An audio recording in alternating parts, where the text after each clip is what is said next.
Join me, Mark Windows, for Windows on the World live every Sunday 9 to 11 PM GMT. Check out our archive and programme stream at windowsontheworld.net.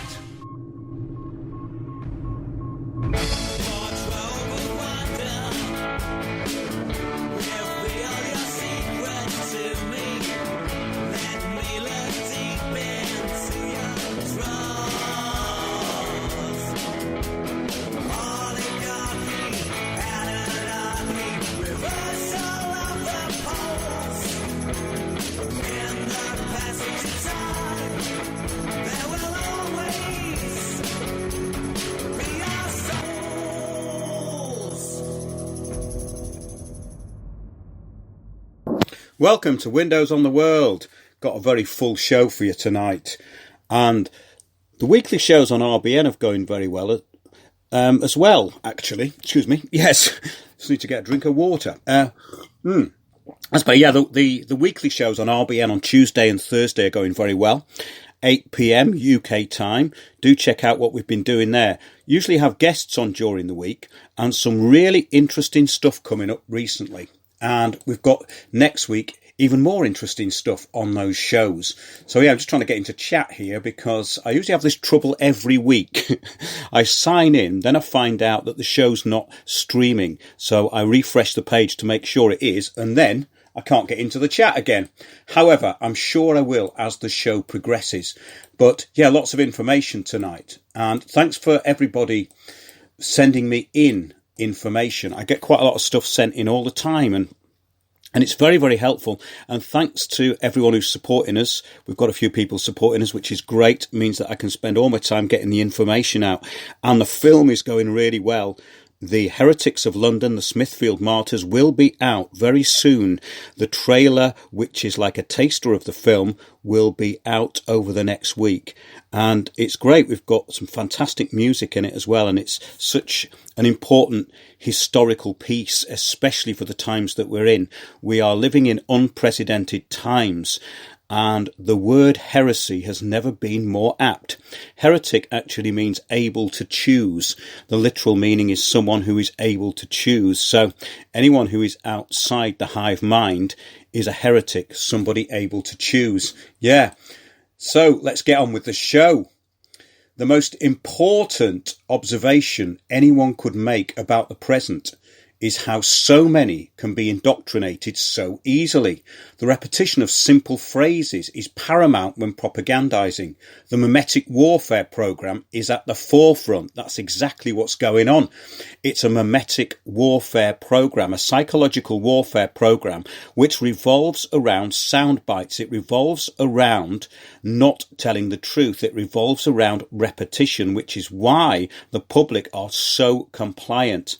They take to these new phrases that are implanted in their minds so quickly and so easily. You would think that social distancing, these sort of terms that have been introduced, the new normal, were actually part of an existing vocabulary. Well, they are now, and all thanks to the public taking them on board and repeating them.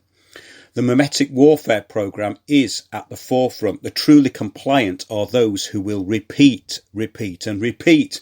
The repeater will refrain from thinking. So the sound bites have to be psychological. They are there to silence the opposition.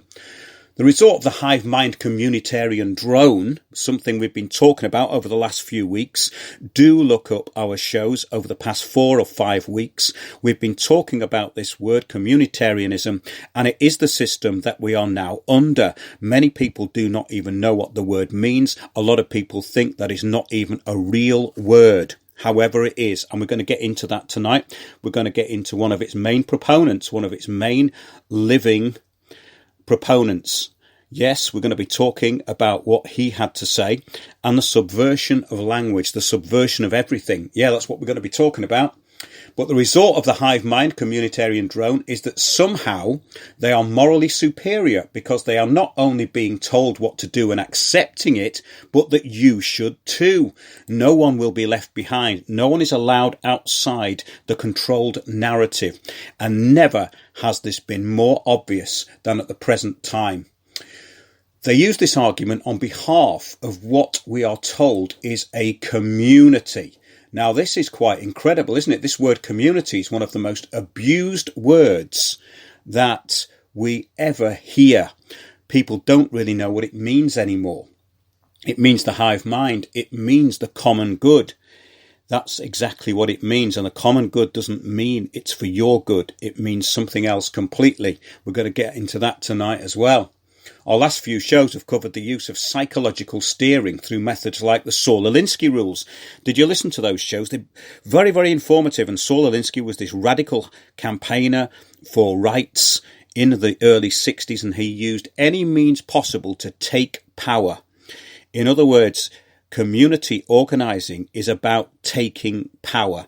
We've been talking about that over the last few weeks, how the Big Society, introduced in 2010 by David Cameron and actually throughout the world, with NGOs and these communitarian type programmes, which all use a limited vocabulary to get everyone into the hive mind consensus. Yes, the way it appears that people have agreed. Consensus. Yeah, the word is actually quite accurate because it is a con. But it's a census as well. It means that people appear to have agreed. Yeah, our last few shows have covered the use of psychological steering through methods like the Saul Alinsky rules. And really, this is so important to what's happening at the moment, because if you understand this, you understand everything and the way it's being rolled out. Taking power by any means and relentlessly attacking those who must be removed for the common good. It's had an enormous effect on the way the public think, or the way the public don't think anymore. The UK public have been dumbed down. They've become so dumbed down to a point which is hard to comprehend. It's very difficult, actually, if you look at how compliant the public have become, as to how and where and why this happened, unless you know the rules of communitarianism, what happened, the way people's minds have actually been changed. But taking power by any means and relentlessly attacking those who must be removed for the common good has had an enormous effect on the public. The UK public have become dumbed down to a point which it is extremely hard to comprehend. I have this problem all the time because I cannot believe how things have changed in the last 10 years. But if you have one of those 5 foot by 4 foot plasma screens on your wall, you are part of the problem, because the information that's coming through that is so limited as to be almost non-existent. The degradation of thinking skills in the education system, which is now a propaganda arm of global governments and nothing more, has escaped the scrutiny of most. The whole idea of the communitarian hive mind is that nothing exists outside it. There is one narrative which is all right-thinking citizens should follow, and anything outside it is heretical. Heretic meaning able to choose, but now there is one choice, no choice. The BBC uses crude psychological warfare on the victims of its news and current affairs output. The restriction of vocabulary and the focus on trivia is essential to keep unwelcome facts out. If you want to restrict the argument, just restrict the information. Very important point. You have to restrict the information if you want to restrict the argument. Give a false argument. Distract the public onto a subject which has nothing to do with what you're talking about. Use logical fallacies. Use the ad hominem attack. This sounds like the BBC. This sounds like everything on the BBC. How can this be? Well, because they are all trained into the same hive mind. I know people who work for the BBC and have been changed through the BBC. Quite incredible, really, because what we now have is no individuality, no thing, nothing outside the controlled narrative of acceptable public opinion. The information is not only restricted, it's so limited that there is no argument, there is no reference to fact, just a statement made on behalf of a lobbyist or lobbyists on behalf of an agenda to steer public opinion. How is it that Bill Gates was given so much time on the BBC to basically spout an advert for his global vaccination programme? Because he gives so many millions to the BBC and to BBC Media Action. BBC Media Action and BBC Reality Check. Do have a look into that. When the BBC launched their Reality Check several years ago, I pulled up a lot of things that the BBC had done, which means that they are not fit for public consumption. lies about chemical attacks in Syria, basically using subversive tactics to alter people's recordings so it makes them look as though they're saying something else. And these people are actually telling you that they're reality checking things. The irony is, of course, the people who are doing the reality checking have no idea how to critically think. So all they do is go back into the subversive tactics which they are taught. In other words, they argue on a false premise, for a false premise. Quite simple, really. They can't actually argue the points because they are not actually giving you the points of the argument. But there's no journalism, there's no analysis. To be fair, it has always been like that, but there was in the past a loophole of allowed dissent where certain matters were passed over as in the public interest. Now, the public interest means something completely different under the new system of governance, and people will say, well, Peter Hitchens puts an alternative view. No, he doesn't. Already covered this. He has no concept of how things actually work. So all he does is slightly rails against the system, and he is the accepted voice of dissent. The acceptable voice of dissent is not dissent. It is part of the hive mind because he doesn't know what's going on. His comparisons to what's going on are false. He doesn't know anything about global governance, never talks about it, never talks about who's doing what and why. So therefore, he is part of the communitarian system. He's the allowed voice of dissent because people keep posting his stuff and it doesn't really say anything. It says what they want to hear, but that's a big problem because people who tell you what you want to hear are not usually there for the real public interest. I mean, I've been telling people what they didn't want to hear for ages, and we have quite a small audience compared to those who are telling people what they do want to hear. So that's always interesting. The public do want people telling them what they want to hear. Now, in order to get to the truth, you have to be able to look into things which are uncomfortable and may go against your belief system. It's best if you can get rid of any belief system, look at things in an open way, which means that you do not bring any prejudice or preconceived ideas to the table. However, in the current kind of climate, it's quite easy to do this lazily. I would say quite lazily, because all you have to do is unpick the lies that you're being given. And to unpick the lies that you're being given, all you have to do is be in possession of a few facts. But these matters are allowed through to make it appear that there is some injustice. This is what happens. This is called the public interest. Gatekeepers allow things through which are in the public interest. Therefore, when somebody is perceived to have been wronged by the state, they then become a gatekeeper for the state. They're promoted. They're given an OBE. They're made a baron or baroness. They're given rights of audience over the general public. And they are given speeches and sound bites which they merely repeat. So, in other words, the whole system of communitarianism is about gatekeeping. There is nothing allowed outside the controlled voice of the common good. The public interest goes as far as giving two groups something to argue over. Oh, it's all the far right, is it? Or is it the extreme left? Again, false argument, has nothing to do with what's going on. Both sides are of no importance, but they are useful for setting up TV debates with promoted useful idiots who have been chosen because of their narrow view so they can be pitted against each other. So you restrict the argument. The argument has to be restricted. Once you restrict the argument, you've got the outcome. It's a little bit like your local council meeting. That's why I always make that comparison. Because if you go into a town hall meeting, you will see Delphi technique, which was created by the Rand Corporation in 1953 to control what they call group consensus. Consensus means it makes it look as though everyone's agreed. Every false protest group uses consensus. Every council meeting uses consensus. It means it looks as though you've agreed, but you haven't really. But that's the common good. It looks as though you did. So yeah, both sides are of no importance. You have two lies pitted against each other. The two lies. You can have lie one, you can have lie two. But the real issues are never expressed, which is why the public have no idea what's going on, which is why if they watch a 5-foot plasma screen, they will never know what's going on. Isn't it strange that we have access to more information than we ever did any other time in history, but people are now completely ignorant of facts? and in actual fact defend their right not to know facts. In other words, that's your reality, not mine. It's called the post-truth world, which was word or words of the year in 2016, especially popular with Guardian readers. The Guardian, the UK Guardian, is actually merely a front for British intelligence.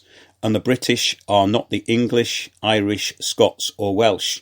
They are a separate entity which was born in the late 1800s into the present time. And the British are an interesting group of people for about 5 minutes. And then you realise they're not interesting at all. They're social Darwinists, they're elitists, and most of them are bloody stupid. However, they are laughed at all over the world, but they don't know that. The problem is that they have a lot of power and they wreak havoc everywhere through psychological warfare, even through your television set. But yeah, this is what the public are given to argue over. Two competing lies which have nothing to actually do with the issue. That's a really important point, that, because you can never argue unless you have an argument and unless you are in possession of the facts. If you're not in possession of the facts, you have no argument. It's quite simple, because the facts will always win. And in a post-truth world, there are no facts, there are opinions and there are beliefs. The clever part of this is making sure the public stay where they are meant to be, in a sea of ignorance with false opposition arguments which keep them busy.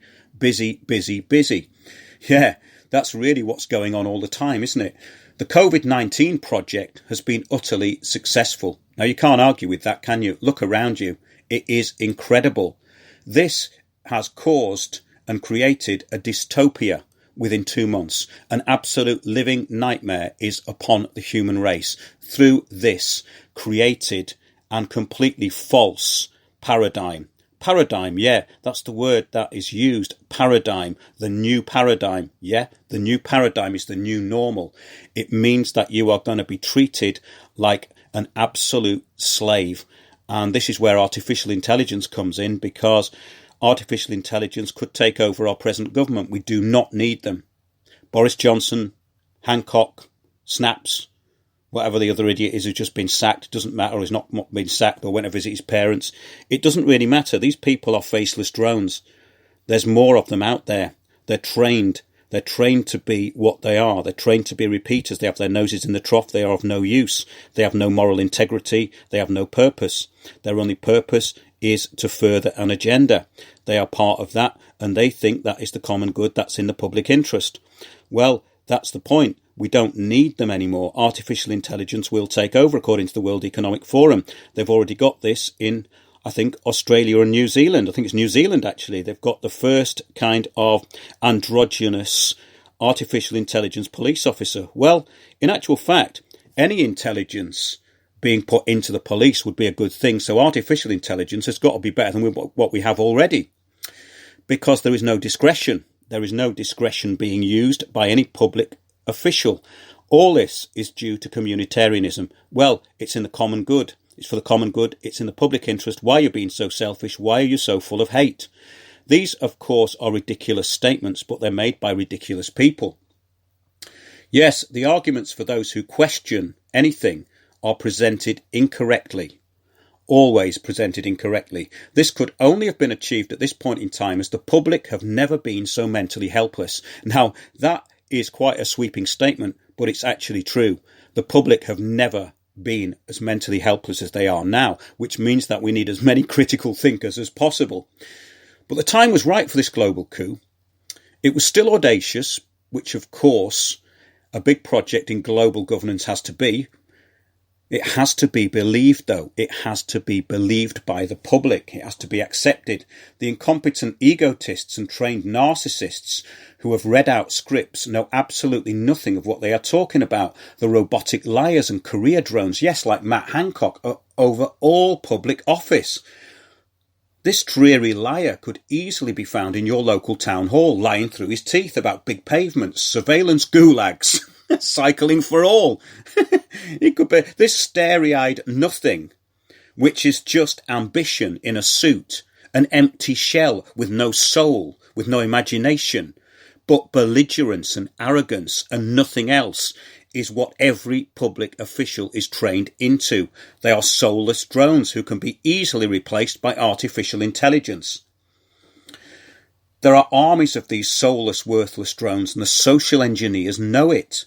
These are a result of what we were talking about just now. The British, the psychological society. Where did it all come out from? Yeah, we've been talking about this for weeks. The Tavistock Institute of Human Relations. All of this psychological steering that has gone on over the past 100 years has reached its epitome. It could not have worked without the public being psychologically steered.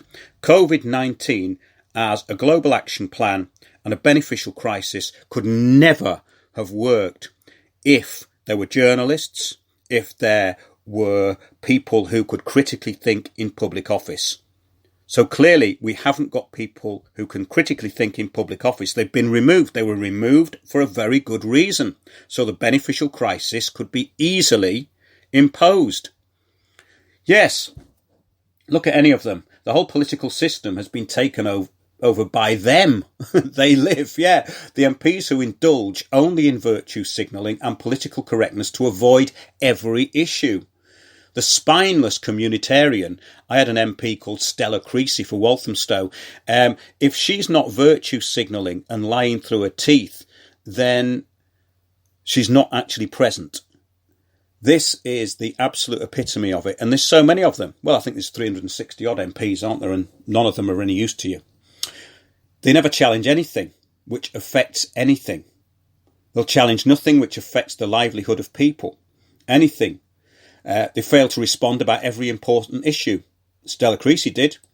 I told her about a Vodafone mast. This was 15 years ago. A Vodafone mast was turned down in a public debate because it was near 9 schools and there'd been cancer clusters. The people had actually brought in evidence of cancer clusters around schools where these masts had been installed.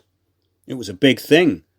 However, several weeks later, the mast was there, even though it had been turned down at a public debate. I did mention this to Stella Creasy, and she said there was nothing she could do about it because she prefers to virtue signal on Twitter and pretend she's being attacked and pretend she's a victim at all times, which is what communitarians do all day long. They are all trained in the same way. They have no vocabulary, no moral compass, and absolutely no integrity. The strange thing when you get to know these drones is that they are unaware how fraudulent and fake they really are. It's only when they come across a person of deep inner integrity that you can see them basically starting to get a bit sheepish and looking incredibly insincere. So it's quite easy to put them on the spot. All you need is utter integrity and a knowledge that what you are saying is the truth and nothing but the truth, because these people don't know anything about that. The new system gives them sound bites to escape from any perceived liability.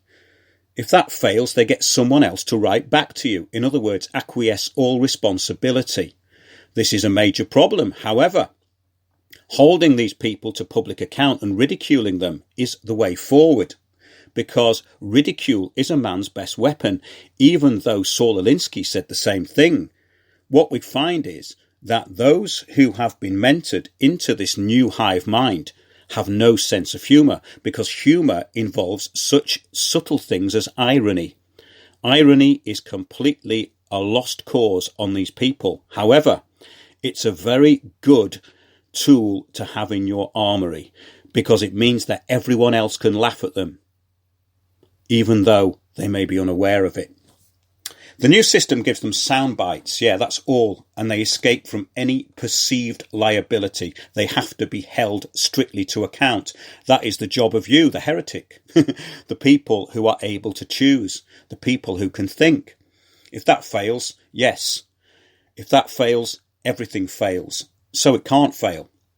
Every public officer is a gatekeeper in a system of gatekeepers. I've found this out over the last 10 years. There is no remedy within the system. The only remedy within the system is when they are blackmailed into a point, backed into a corner where their lies are completely exposed.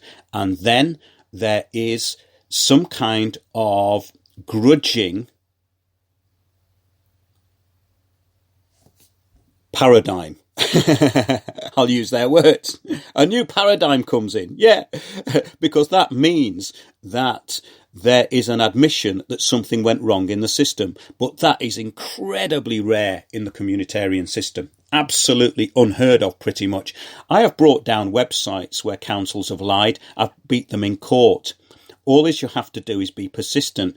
These people are not even good liars. Now, that is something that everyone should exploit. Yeah, the fake left and the fake right have been used constantly and to the point of comedy through virtue signalling and extreme self-conscious political correctness. These psychological tools are simply to shut down all opposition, or what used to be called debate. There is no possibility of debate because the points of view allowed into the discussion have nothing to do with the issue. That point does need to be reiterated because you can't have a debate if the points aren't addressed. And this is the whole point of this thing called Delphi technique. This is the whole point of basically your enslavement being presented to you as a benefit.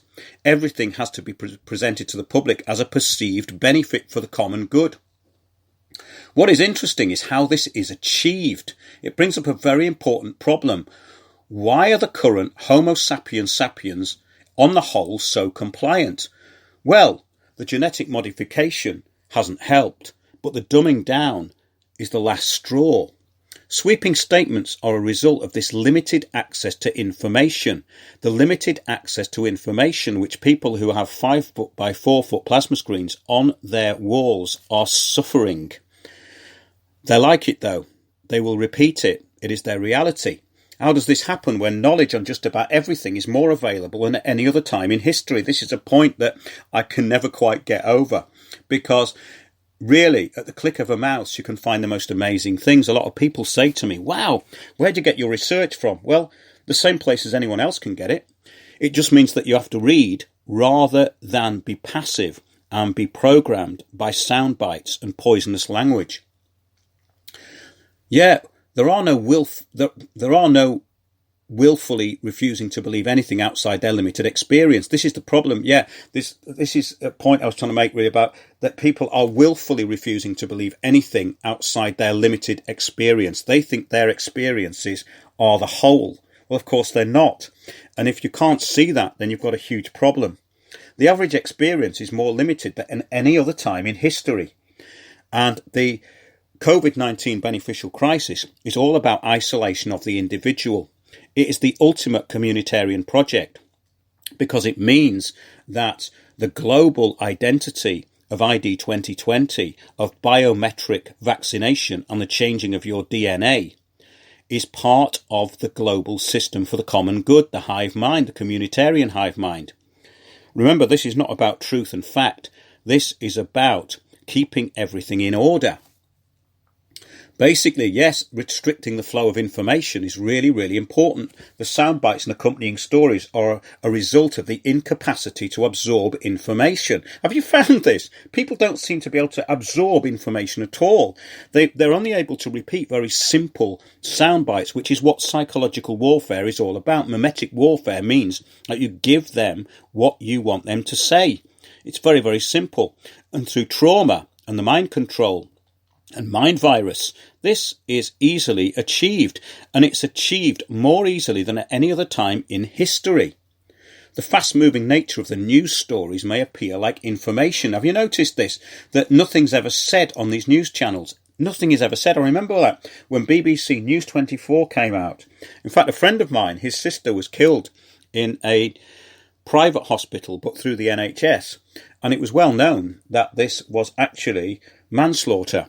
And it was all over the BBC for a long time. But because it was all over the BBC, people thought that it had actually been exposed. It hadn't been exposed. It had actually been hidden in plain sight.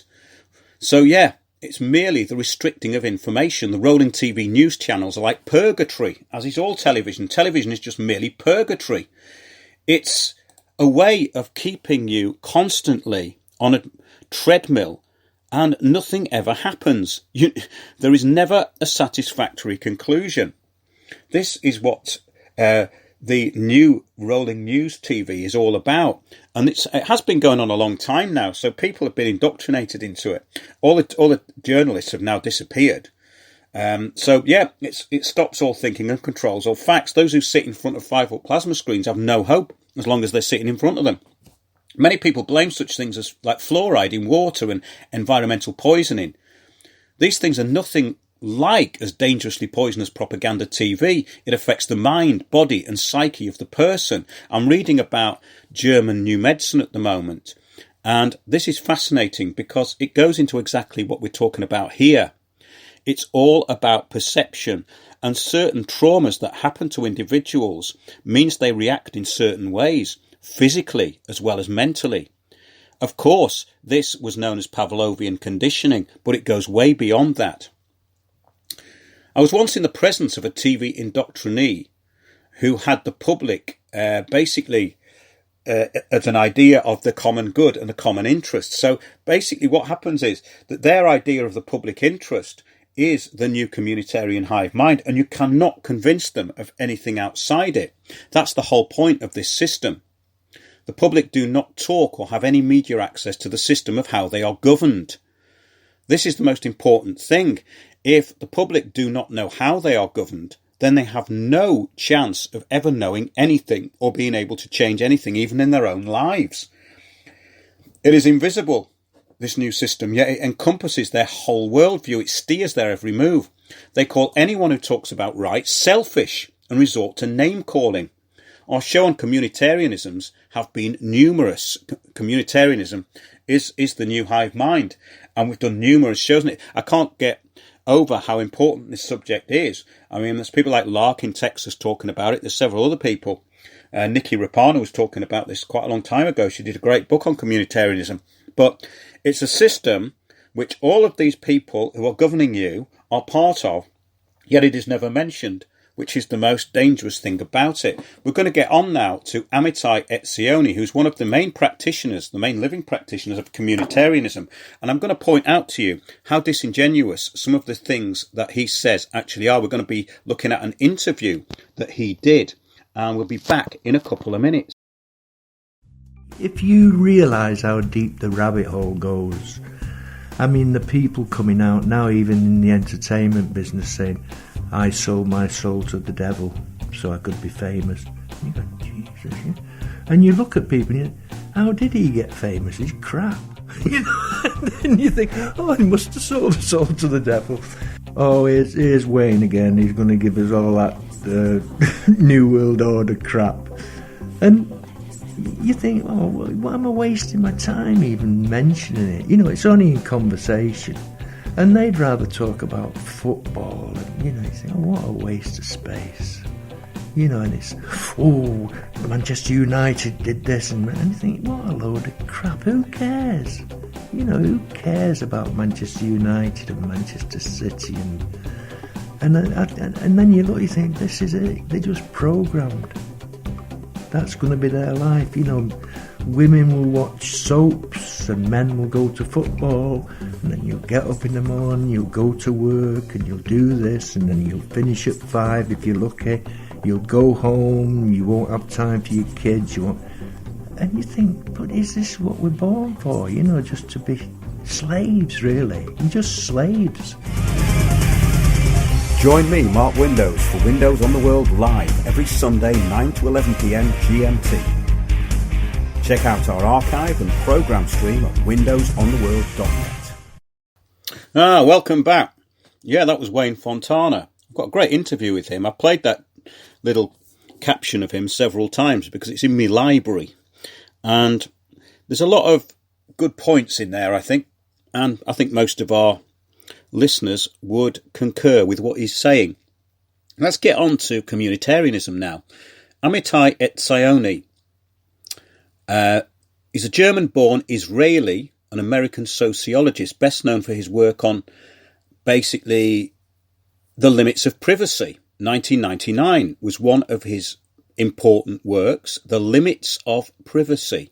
So this is communitarianism. The New Normal, 2015. I wonder where he got that from. In 2015, he wrote a book called The New Normal. And you can download these things off the internet if you have the time and inclination to do that.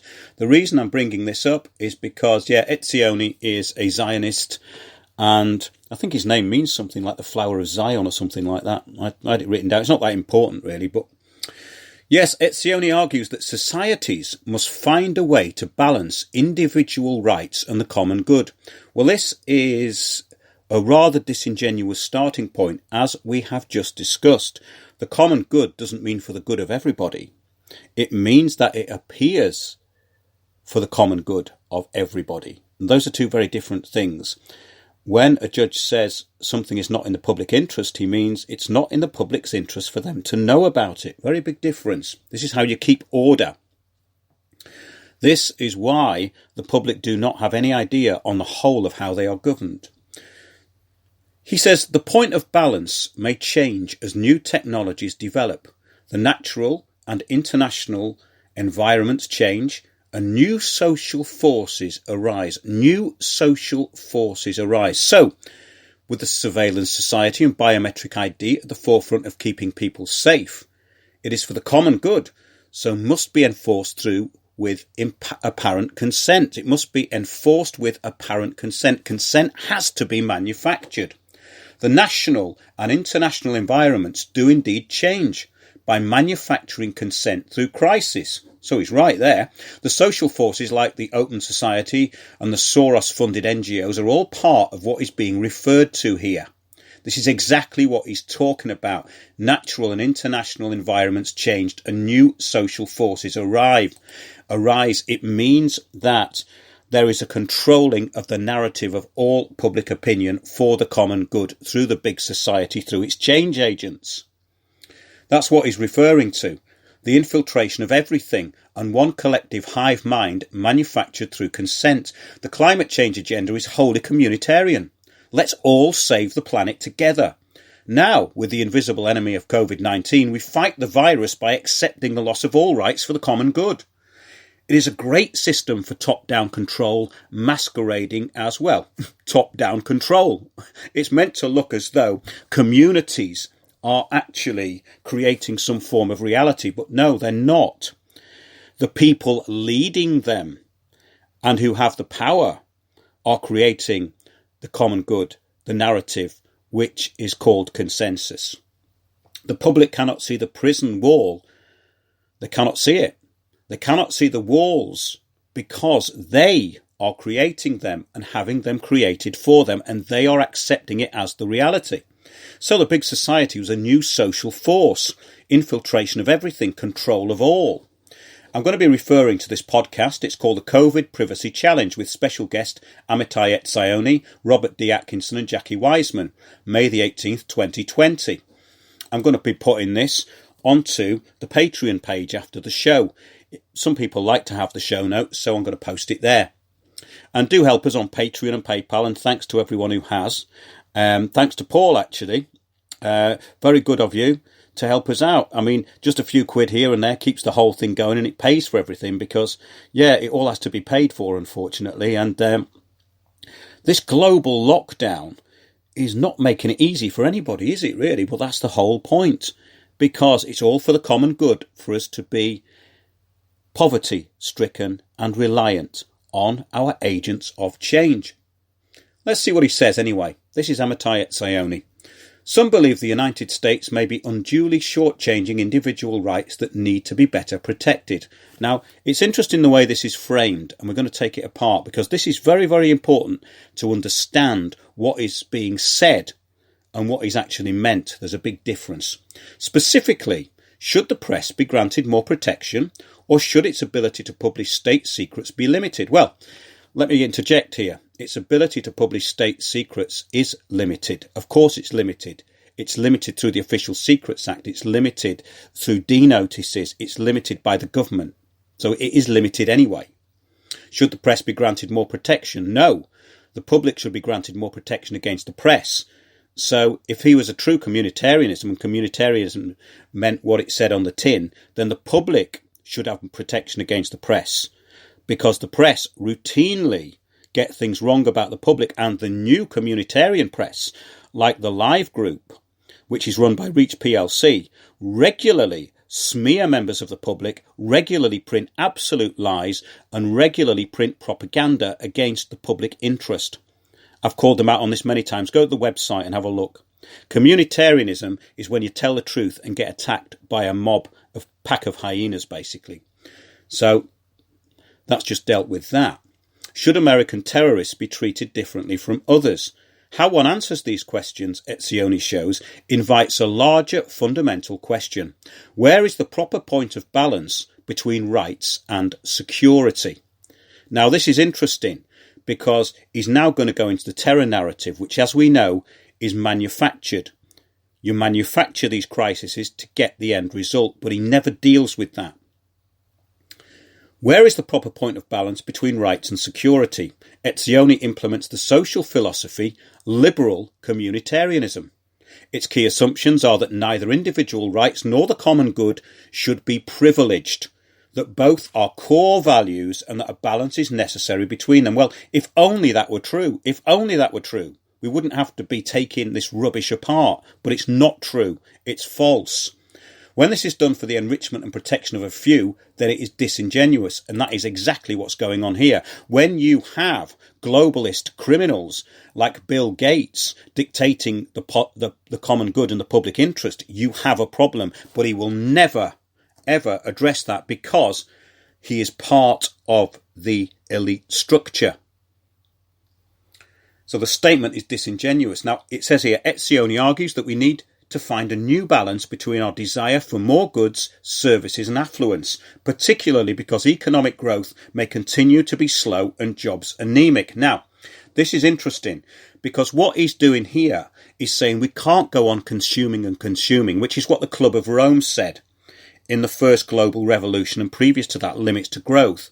But it's a totally disingenuous argument. It means that you have enforced restriction and rationing of everything. It's not about us using too much stuff.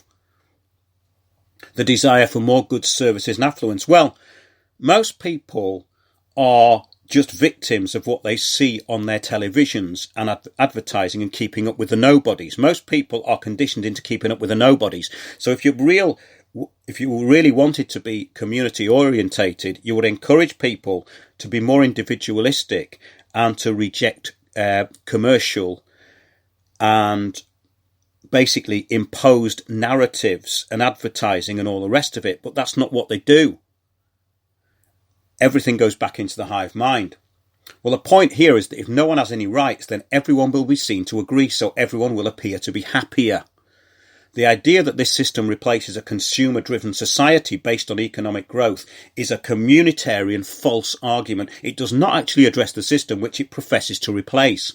We are back to deception again. The common good is whatever drives control. It's all about control. You could say the 3 C's. Control, control and control. It could be the beneficial crisis, a terrorist attack, being wrongly accused of a crime. The key question is, he says now, what makes a good life, especially for those whose basic needs are sated? Well, what he means here is that basically no one starves, okay? That's a good thing. But having all your rights removed and being forcibly detained by the state, forcibly injected or forcibly quarantined, is the common good that he's talking about. That's the public interest that he means. It means there's no individual rights. There's no discretion. And that is the point. That's the most important point. Discretion is the key here. It is enforced by a privileged elite who want the masses to police themselves. This is the essence of communism, a nanny state with iron gloves masquerading as a society in which the common good of all is enforced. Yes, that's it, enforced. That's what he's talking about. Let's get back to what he says, or the interviewer says.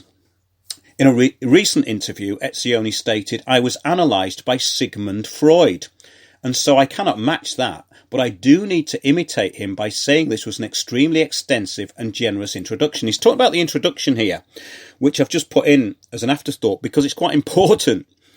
The introduction was kind of a fawning introduction.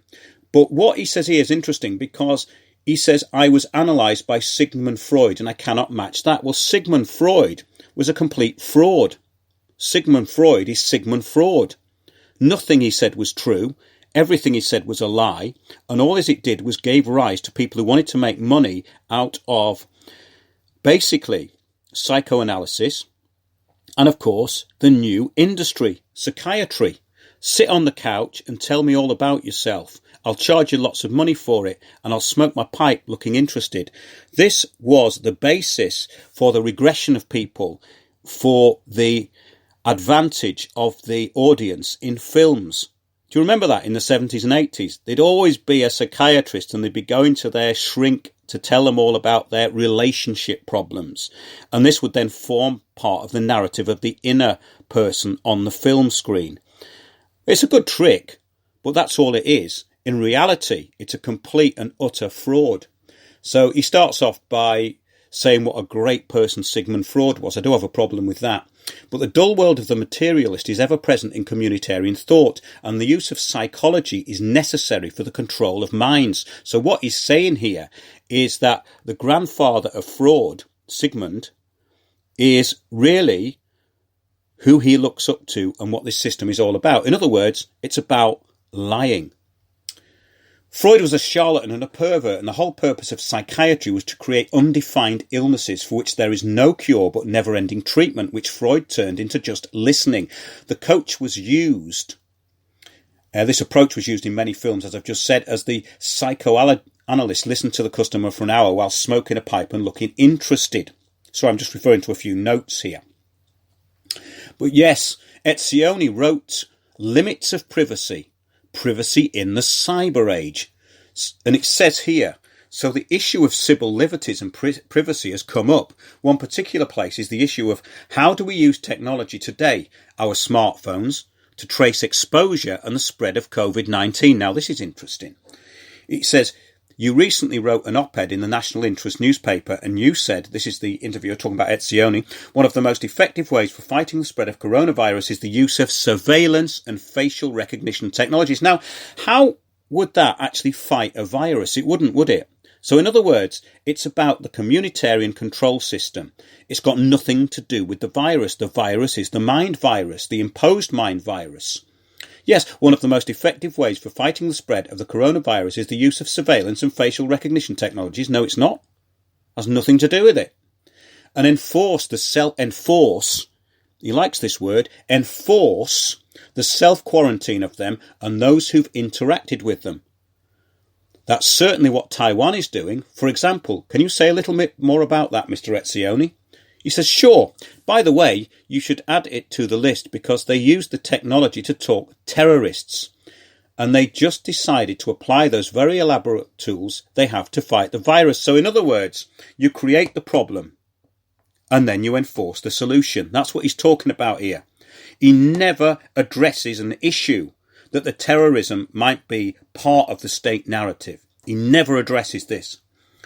As mentioned earlier, though, the outside threat can be anything as long as the society submits to the common good, which is, of course, the controlling of all narratives and creating false arguments to enforce communitarian, authoritarian control. So let's get back to what he says now. Now let's start with the Constitution. Most people, when they talk about the right to privacy, some people think it's some kind of an absolute right. Let's see what he says here. Now, he's going on about privacy and that you've got basically no right to privacy. In other words, the hive mind must see all. But the problem with the common good is that it is not defined and it can be redefined at any time. He never addresses this issue that the common good is whatever the state says it is. The whole idea of a constitution is to uphold certain rights, which tyrants may wish to remove, because it goes on now about the US Constitution. And the whole point of the right to bear arms is the right to defend against tyrants and lawbreakers. This means that the power can remain invested in the people. Now, this is the difference between government and governance. Governance is communitarianism. It means that it's for the common good. In other words, you have no input whatsoever. It's totalitarian. So, the communitarian plan is to become soulless drones who masquerade as happy clappers. The idea is that by programming the population, they will all be citizen spies with allegiance only to the state indoctrination program. Isolation is a good way to get the drones to comply. The new normal, social distancing, self-isolation are all psychological warfare. There is one community, the one that is enforced by a global elite of parasites. These parasites feed endlessly off the host in every way. Nothing is left out and no one is left behind. These people are vampires, are financially and psychically and physically. They are physical vampires. Did you know that you now have to opt out of giving away your organs? I filled in something online, but I still don't trust them. Your organs will be harvested for the common good to make money for people. You don't have a choice in the matter. This is communitarianism. It means that you have to rail against the state in order for them to attempt to at least look as though they're upholding a right. Your inalienable rights. There are no inalienable rights in this system. But of course, Mr. Etzioni has a dual passport. He can go to Israel whenever he wants. We do not have these privileges. This is a person of political and financial privilege, dictating the common good as an authoritarian police state where nobody has any rights.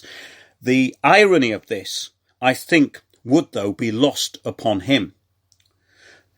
The need for self-determination and the ability to intrinsically know right from wrong is removed in this system. The only good act is virtue signalling, to be seen to be upholding the group consensus. The indoctrinees are empty shells, devoid of integrity, and ready to excuse their duplicitous treachery by confusing entrainment and groupthink with the common good, the public interest. The lack of resistance in the UK to the pantomime being played out, the psychological warfare programme of COVID-19, is proof that this system has taken over everything. Well, almost. Because there are still those who are training themselves in critical thinking. But the recent NHS seal clapping and pot banging is the result of empty-headed, empty and pointless gestures which are group activities. They're group activities. You have to be part of the group. If you're not, you're going to be shamed.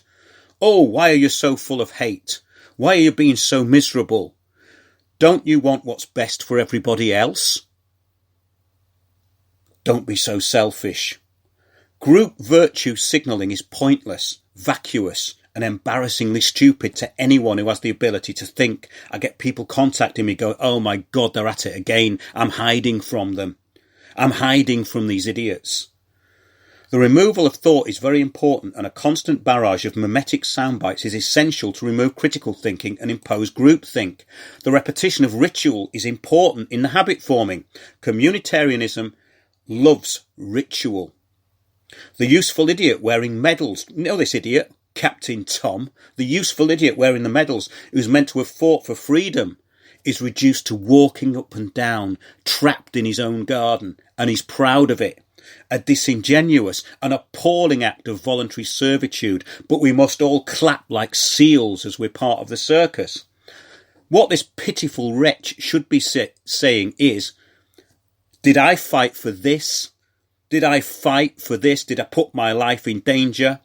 Did I go and involve myself in a pointless war for an elite group called the British for this? Is this what I've done? I've been betrayed. I'm reduced to walking up and down my own garden. I'm a pathetic, soulless, spineless creature. That's what he should be saying. And that's what the public should be saying. But they can only virtue signal. They have no integrity. There is no integrity. They think everything is surface. But yes, back to communitarianism and Etzioni. Let's see what else he says. So let's say first of all about the privacy. Two things. First of all, it's not as much as mentioned in the Constitution. Here he's attacking the Constitution now. The second, the basic idea is captured in the Fourth Amendment, he says. And the Fourth Amendment of the Constitution does not say there will be no search. It means you cannot examine people and you cannot examine their goods. This is about unreasonable searches. Well, who's he to define what is a reasonable and unreasonable search? Because once you take away discretion, there is nothing reasonable. So, He says, but this is really fairly exceptional. From all the rights listed in the Constitution, most of them are worded in an absolute manner. Like the First Amendment says, Congress shall make no law which violates your right to free speech. There are no qualifications. The Fourth Amendment is one of two amendments, he says, which immediately from the start tells you there are searches. So-called violation of privacy, which are completely legal and legitimate. See how he spins everything? He never addresses the main point, which is what all communitarians do. They set up a false argument and they never actually get to the real issue. He never actually allows for corrupt politicians, corrupt public officials, because in the communitarian system, they cannot be seen as corrupt.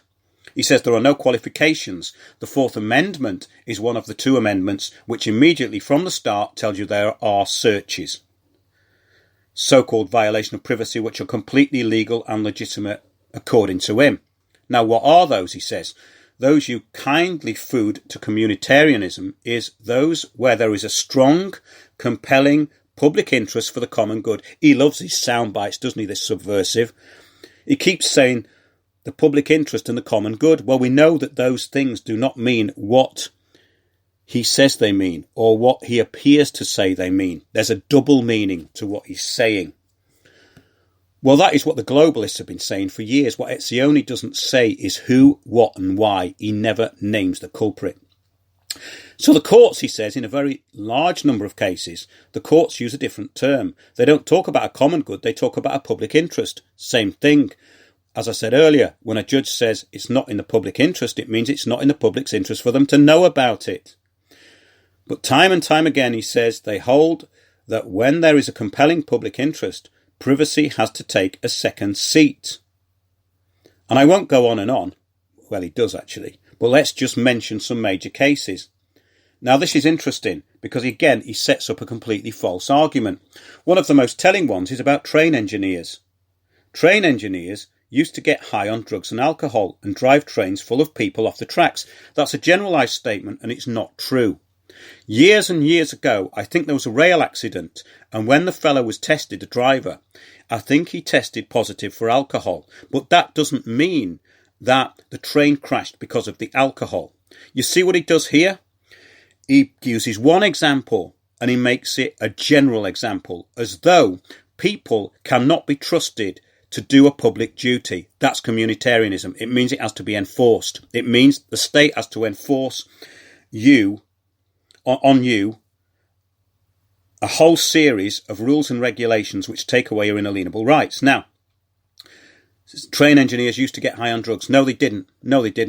Most people who do jobs where they are liable to being sued, or they're doing something which is in the real public interest, like driving a bus, they're very conscientious about it. So that's a lie. So just because this man has no integrity, he thinks and assumes that other people have no integrity. A disgusting, subversive statement. Yes, a generalised statement which he never gives any reference to. He never gives any reference to what he's talking about. In other words, what court case are you talking about? What were the circumstances? What really happened? Was this proven? No. A generalised statement that people cannot be trusted, that public officials, people who have public liability, cannot be trusted, because in the communitarian system they can't be trusted because they're all taught to lie all the time. This is something which is the exception, a bit like the mass shootings, which are used to take away rights under a false premise by blaming a patsy who represents something unconscionable to, yes, the common good. Let's see what else he says. So the court says you can test train engineers, which is a much larger violation of privacy than tracking their phone.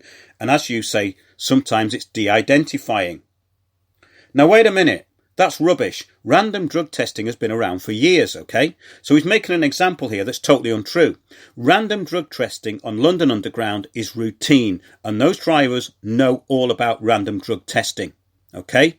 Because some of them, years ago, I used to know people who did it, and they'd have to be very careful not to have a drink over the weekend, because if they went out on Sunday and Saturday night, if they had too much, they'd still test positive on Monday morning. Well, that's a good thing in a way. That is for the common good, because they should have them wits about them, okay? And those people knew that. So what he's saying here is entirely disingenuous, in my opinion. Yes, it's extremely rare for anyone who's publicly liable and doing a responsible job to actually be that irresponsible and need to have that amount of surveillance and have their rights taken away through basically what he's talking about here is going on to contact tracing through mobile phones. He's trying to shore up this kind of intrusion into everyone's privacy on the back of a false argument. Oh, sounds a bit like communitarianism to me. Well, newsflash it is. Yeah. Comparing it with tracking everyone's phones is a really false argument. There's absolutely no reason to do that, whereas random testing has always taken place and is accepted in the workplace by almost everyone. So there you go. Disingenuous and false argument. He says, in the days we used to... Now get this. This is what I really want to get over to you. In the days we used to travel by air... Wait a minute. He wrote a book in 2015 called The New Normal, and he's now saying, in the days we used to travel by air. This is incredible, isn't it? Each day, many 100,000 Americans were searched as they go to the airports, violating their so-called privacy. Did you hear what the treacherous old toad just said there? In the days we used to travel by air. This isn't someone who is working for the benefit of all, but is a globalist elitist. The Patriot Act and the Terrorism Act 2000 in the UK made flying unnecessarily uncomfortable. Unnecessarily. The COVID-19 programme will make it almost impossible, and that's what he wants. Not for him, because he's an elitist, but for everyone else. So the reason for getting all this aggravation was not for the common good, as the culprits of 9/11 were not the patsies who were caught, right? The culprits of 9/11 are people who are on his side. They are upholding his common good. The war on terror and the wars of allied Israeli interests are not the interests of the global community. They're not for the common good. They're not in the public interest. So here we have the truth. Any old lie will do to reduce the population and completely enslave the planet for the common good of those with a vested interest. Right, let's see what else he says. Because until 1973, airplanes were hijacked and then became terrorists. Now, a lot of what he says doesn't actually make sense when it's written down. He's very inarticulate the way he actually puts things across. He says, and the courts and the overwhelming majority of the public said, of course, to stop terrorists, to stop skyjacking, we'll allow to be searched. Well, no, that isn't what happened. The public opinion was subverted through trauma, through an event called 9/11, where they saw two towers being knocked down by two planes. Okay? That was a trauma exercise, an exercise in trauma-based mind control, so that the public would be forced into accepting their rights being taken away and to actually put up with what they would never have put up with previously. So it was done under a false premise. So you are a liar for saying that. Yes, as we said, under a false premise, and one which Zionist Israeli Etzioni has a special interest. Well, he doesn't disclose that because that's not in the public interest and it's not for the common good. It's not very communitarian. Well, actually, it is the real essence of communitarianism. So, let's carry on with what else he says. So comes now the pandemic. He doesn't say, so now the pandemic comes, which is killing thousands and thousands of people, and we submit to an awful illness. There is a no-brainer that people are allowed to be tracked. Well, yeah, again, false argument, absolute load of rubbish that he's spouting here. He says, of course, we want to be sure that these powers are not abused, so we have to set up accountability mechanisms. What he means here are communitarian gatekeepers, the illusion of a system where complaints are not only heard, but upheld. In the communitarian system, he advocates, the state has the final word in everything. He says, but there is no question that this technology should be used if in any way we can stop the killing this virus inflicts so widely. Absolutely. The dictator speaks here. There is no question. He says there is no question that this technology should be used. Well, there are many questions why the technology should be used, but he won't address any of them because communitarians do not address questions. They merely steer you into the conclusion, the false paradigm that they've set up. The question is who benefits? Yes, this is the question the likes of Etzioni will never reveal because they have a vested interest in keeping the public in their place and in the dark about the real objectives. So that's what he says. See what he says, about contact tracing. All you need to know that you have been in contact, and therefore you should be tested and may be treated. Maybe in law means must. He says, so I would prefer a system which does not disclose the identity of the infected person, because it's unnecessary violation of privacy, which adds nothing to public safety. Now, this is a bit like when someone makes a complaint about you, and due to data protection, you're not allowed to know who it is. Well, that doesn't work in real law, because the whole idea is that you should be able to face your accuser. If you cannot face your accuser, then there is no system of law. And that's what happens when the police bring a complaint where you are not allowed to have access to who has made the complaint. And this is where I've had several victories, actually, with third parties. Go back to our shows on law. Go back into the archive on YouTube. I've got real solutions to this stuff. And it's very important to know how it works. But under this communitarian system, you don't have any rights. Well, few people have rights. The people imposing this tyranny on you have rights. They have all the rights they want. Yeah, this is a tyrant who wants the state to have immunity and you to have no rights. Nowhere does he address abuse of power by the state. The arguments here have no standing whatsoever, and just like all communitarians are disingenuous by failing to address the real issue, whilst using the common good as the default position at all times. Accountability is nowhere to be seen. The hive mind is you are wrong and the state is right. The hive mind is right. You are wrong.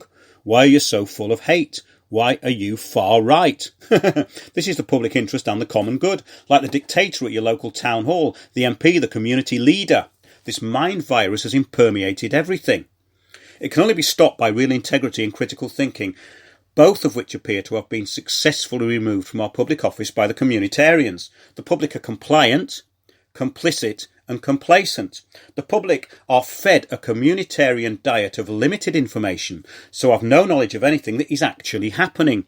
They are led to believe that they do. They are led to believe they know it all because they have a 5-foot plasma screen in their lounge. It tells them everything you need to know. I've had people who watch TV say to me, you should open up your mind. I say, where do you get your information from? They say, oh, lots of different sources. Well, actually, it's one source. It's incredible, the cognitive dissonance which has been put into the minds of the public. But that is the common good. It's the common good, yes, for the World Bank, the International Monetary Fund, the World Health Organization and the UN. They all agree no one will be left behind. The fourth industrial revolution will be the death of all truth and the rule of technocracy. Artificial intelligence. We do not need any of these drones anymore. The Matt Hancocks, the Boris Johnsons. Artificial intelligence in real time through the World Economic Forum, through artificial intelligence robots is all they need. Everything is in place. That's communitarianism. The biggest mind virus is the created hive mind of billionaire bankers and criminals. So that's really the essence of the show tonight, to get a bit more of what this system that we're in is all about. Do join me, please, on 8 p.m. on Tuesday on Republic Broadcasting Network in America. You can find the link on windowsontheworld.net, and Thursday at 8 p.m. I didn't do my midweek live stream last week because I'm compiling a lot of information. I never want to put out a show for the sake of it, and I never will. I'll never have a chat show. I'll never give out generalized information. I'll only give out information which is useful to you, the listener. That's the promise I made when I start this, and I hope to keep it going. Some shows will be more effective than others, but I think generally everything that Windows on the World is putting out is all for the public interest and the common good. So I've changed the time of the live stream to Friday at 9:30 p.m. So that's Tuesday and Thursday on RBM at 8 p.m. Friday the live stream, and that's 9:30 p.m. The new time for Windows on the World is 9:30 p.m. on a Sunday. So please join us for those shows. Do keep sending in all of the great information that you are sending in. It's empowering. It's making us a vibrant community, and a community which is quite powerful, because Communitarians have one agenda, and that agenda is under the guise of the public interest and the common good. But it's not for your public interest and it's not for your common good. That's it, everybody. Thanks for listening. And do stay in touch through the website at windowsontheworld.net. Thanks a lot and good night. Join me, Mark Windows, for Windows on the World live every Sunday 9 to 11 p.m. GMT. Check out our archive and programme stream at windowsontheworld.net.